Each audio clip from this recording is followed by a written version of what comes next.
शशांक, एक तरफ बैठक भी चल रही है ईरान में, उस बैठक का इसके क्या मायने वो समझाइए। और कतर में वो 12 साल से रह रहा था, वहां कोई हमला नहीं।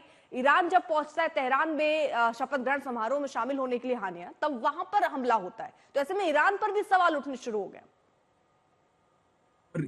ये कई बार कहा गया है कि जो अक्टूबर 7 के जो आतंकवादी हमले थे वो ईरान के सपोर्ट के बिना नहीं किए जा सकते थे। ये हमेशा से कहा गया है और इसीलिए ईरान और इसराइल के बीच कई दशकों से तनाव बना रहा है। वो दोनों एक दूसरे को अपने एनिमीज एक दूसरे को मानते हैं, वो एक दूसरे का विरोध काफी करते हैं। और अगर मिडल ईस्ट आज एक बहुत अस्थिर और बहुत अनस्टेबल क्षेत्र है दुनिया का, वो इसी इसराइल और ईरान के बीच के तनाव की वजह से है। लेकिन जैसा आपने कहा कि वो हानिया जो है वो तेहरान में मारे गए, वो शपथ ग्रहण समारोह में शामिल हो रहे थे और फिर यहाँ पे एक एयर स्ट्राइक हुआ जहाँ पे इनको मारा गया था। और हमने काफी बार देखा है पहले कि इसराइल ने ईरान में ये अलग अलग अपने विरोधियों का वध किया है। हमें पता है कि कुछ 10 साल पहले जो ईरान के एक बड़े न्यूक्लियर साइंटिस्ट थे उनको भी ईरान में मारा गया। और काफी फॉरेन असैसिनेशन जो इसराइल की हुई है, जो हमेशा से उनकी नीति रही है, वो ईरान में ही हुए हैं। और ये दिखाती है और इसी से हमें पता चलता है कि ईरान और इसराइल की जो आपसी संबंध है, जो तनाव है उनके बीच, और वो किस हद तक एक दूसरे के खिलाफ अंतर्राष्ट्रीय स्तर पे काम करते हैं, ये हमें ये इसी स्थिति को दर्शाता है। ठीक है, गौरव भी हमारे साथ लगातार मौजूद है। गौरव, देखिए, एक तरफ तो शांति समझौते पे भी बात हो रही थी, किस तरह, क्योंकि नेतन्याहू भी अपने घर में इस बात को लेकर घिरते नजर आ रहे थे कि जो बंधक है उनको कैसे रिहा किया जाएगा, उनके लिए क्या स्ट्रैटेजी है। तो अब जब ये घटना सामने आई है, तो क्या वो अब आगे बढ़ पाएगा और क्या वो अपने यहाँ और नहीं घिरते नजर आएंगे, क्योंकि जो कैदी हैं उनको आप कैसे रिहा करा पाएंगे ऐसी परिस्थितियों के बीच? आपने बिल्कुल सही कहा, क्योंकि सबसे बड़ी प्राथमिकता लगातार बेंजामिन नेतन्याहू के लिए, इजराइल के प्रधानमंत्री के लिए जो बंधक बनाए गए थे उनकी रिहाई था। और इसी बंधकों की रिहाई के नाम पर ही अक्टूबर 7 के उस आतंकी हमले के बाद उन्होंने अपनी सेना को अंदर भेजा था गाजा पट्टी में। जबरदस्त हवाई हमले हुए जिसको हम लोग लगातार ऑन ग्राउंड रिपोर्ट भी कर रहे थे। लेकिन बंदियों को युद्ध रिहा कराने में कुछ सफलता तो मिली, कुछ जीवित बचे, कुछ के शव पाए गए, लेकिन कुछ अभी भी कब्जे में है हमास के। और हमास लगातार यही कह रहा था कि हम सीजफायर को तैयार है, युद्ध बंदी वापस करेंगे, लेकिन पहले इजराइल हमले बंद करे। इजराइल का कहना था पहले वापस करो फिर हमले बंद होंगे, लेकिन हमले तभी बंद होंगे जब अक्टूबर 7 के दोषियों के खिलाफ कार्रवाई होगी। याहिया सिनवार और इस्माइल हानिये को मारने की जिद इजराइल की थी और उसमें उसको सफलता मिली। आप ये सोचिए, इजराइल इस समय दोतरफा घिरा है, एक तरफ हमास का आतंक और दूसरी तरफ हिजबुल्लाह, और दोतरफा वो वार कर रहा है।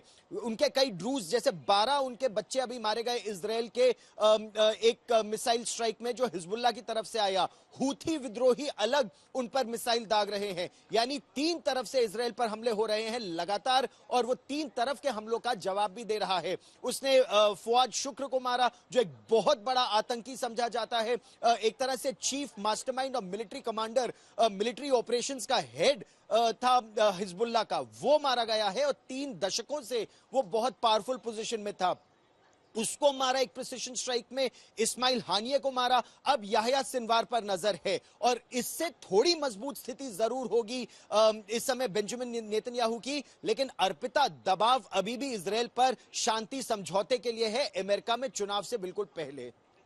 बिल्कुल, एक और चीज यहां पर मैं जानना चाहूंगी, एक वो दबाव इजराइल भी महसूस कर रहा होगा, वो दबाव अपने घर पर भी महसूस कर रहा होगा। चारों तरफ से आप सिर्फ घिरे नहीं, आपके अपने घर पे भी इतने प्रोटेस्ट हो रहे हैं, उससे भी आप घिरे हुए हैं। तो इजराइल इन सारी परिस्थितियों को जानते हुए अगर ईरान में तेहरान में घुसकर इस तरह अगर एयर स्ट्राइक करता है, तो इजराइल भी इसके नफा नुकसान को बेहतर तरीके से समझ रहा होगा। लेकिन अगर इजराइल ने ऐसा किया है तो उसके पीछे क्या रणनीति इजराइल की लगती है, और ये कदम आप कैसे देखते हैं? ये कदम अब और इजराइल को कितना मुसीबत में डाल सकता है? देखिए, तनाव तो बहुत ज्यादा बढ़ेगा, इसमें कोई दो राय नहीं। लेकिन इजराइल लगातार ये कह रहा है कि उसके लिए तो ये अस्तित्व की लड़ाई है, उसको अपने आप को बचाकर रखना है। अगर उसने अपने आप को इस तरह से नहीं बचाया तो वो खत्म हो जाएगा, एक राष्ट्र के रूप में खत्म हो जाएगा। ये इजराइल की रणनीति लगातार रही है। मैं 2012 में जब नाम शिखर वार्ता हो रही थी, तो मैं ईरान तेहरान में जब रिपोर्टिंग कर रहा था, तो उस समय ईरान लगातार हम लोगों को यह बता रहा था कि किस तरह से इजरायल लगातार उनके परमाणु वैज्ञानिकों की हत्या कर रहा है और इजरायल का जो इंटेलिजेंस नेटवर्क है, मुसाद का जो इंटेलिजेंस नेटवर्क है, वो बहुत गहराई तक पहुंचा हुआ है ईरान के अंदर। अलग अलग शहरों में अलग अलग परमाणु वैज्ञानिकों को न केवल तेहरान में बल्कि अलग अलग राज्यों में, प्रांतों में कभी मिसाइल स्ट्राइक में, कभी बम से, कभी गोली मारकर, कभी जहर देकर इजरायल लगातार मारता रहा है कि ईरान के पास परमाणु बम ना आ जाए। और इसमें इंटेलिजेंस की मदद अमेरिका ने भी बहुत की और कहा तो ये जाता है कुछ इस्लामिक देश भी इजरायल की मदद कर रहे थे कि ईरान के पास परमाणु बम ना आ जाए। तो ऐसी परिस्थिति में उसने इन्हीं डीप एसिड्स का इस्तेमाल किया और ये बकायदा एक प्रदर्शनी लगाई थी ईरान ने कि किस तरह से उसके वैज्ञानिकों की हत्या की है इजरायल ने। अब खतरा यह है कि किस तरह से ईरान पलटवार करेगा, क्योंकि ईरान भी एक बहुत सशक्त राष्ट्र है, एक बहुत सशक्त उसकी सैन्य शक्ति है। उसके ड्रोन्स जो रूस भी इस्तेमाल कर रहा है, उसकी वायुसेना, हालांकि पुराने विमान है उनके पास, लेकिन उसकी सेना और इंटेलिजेंस और ये जो इस्लामिक रिवोल्यूशनरी गार्ड कोर है, ये बहुत ताकतवर एक फोर्स है ईरान के पास। अशरफ, ये सीधी लड़ाई की तरफ तो आगे नहीं बढ़ गए?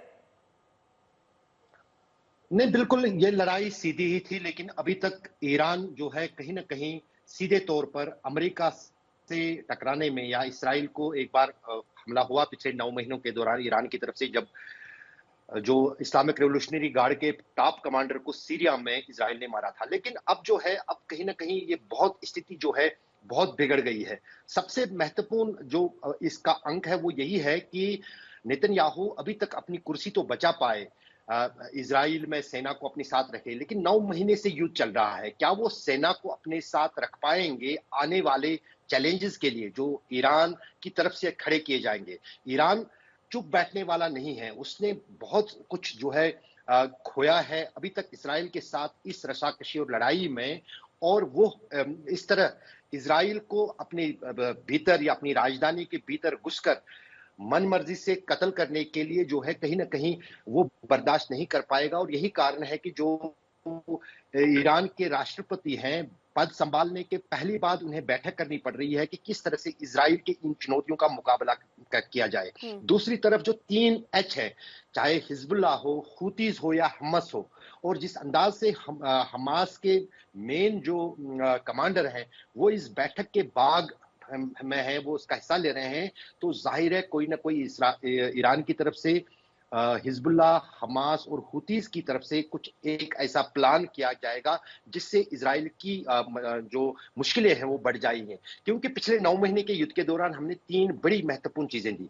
एक तो जो एयर डिफेंस सिस्टम इजराइल के पास था वो कई बार विफल रहा, चाहे फिर वो हिजबुल्लाह की तरफ से 3 दिन पहले जो फुटबॉल ग्राउंड में शुमाली इस नॉर्थ इजराइल में जो मिसाइल हिजबुल्लाह ने दागा जिसमें 12 लोग मारे गए और करीब 30 के आसपास जो हैं इंजर्ड हुए, उसको भी उनका एयर डिफेंस सिस्टम डिटेक्ट नहीं कर पाया।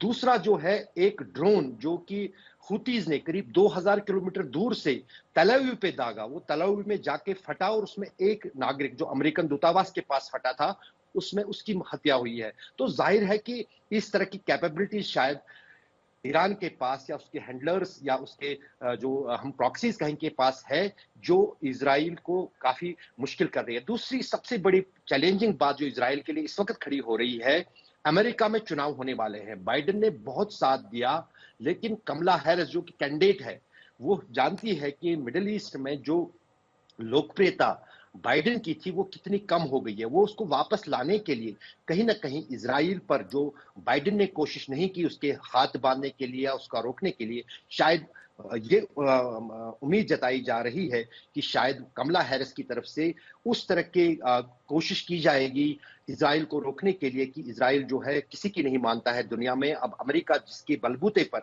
सब वो युद्ध लड़ रहा है, सब जो है टेक्नोलॉजी इस्तेमाल कर रहा है, तो उसको किस तरह से अमेरिका काबू करे। तो कहीं ना कहीं अब बहुत इससे जो तो है फिलहाल अब कई परिस्थितियां इस हमले के बाद बदलती हुई सी भी नजर आ रही, लेकिन इस बीच आपको बता दें 12 घंटे में इजराइल का बदला जो है वो पूरा हुआ है। 7 अक्टूबर के हमले का मास्टरमाइंड ढेर कर दिया गया है।